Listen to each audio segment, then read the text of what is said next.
Lepas jerut aku patah, Allah. naik seekor. Tapi cukup besar ke ni?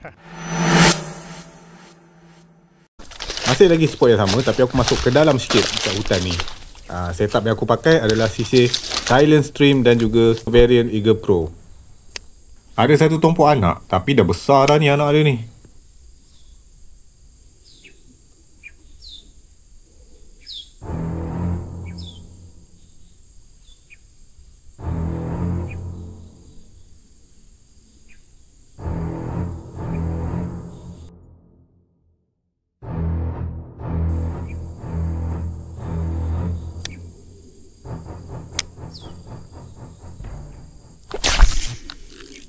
Strike.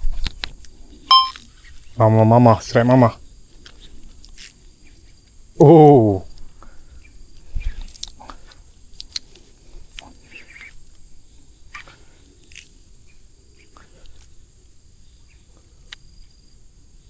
Tak boleh ni, tak boleh tarik ni.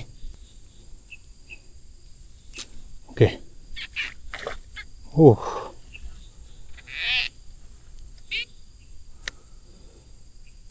Macam mana aku nak tarik ni? A few moments later.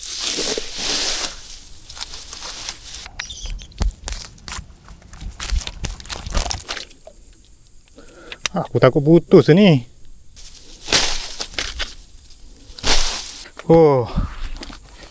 Berkicap aku, geng. Saiz, geng. Yang ni berapa kilo? 2 kilo ada ni, geng. 2 kilo ada.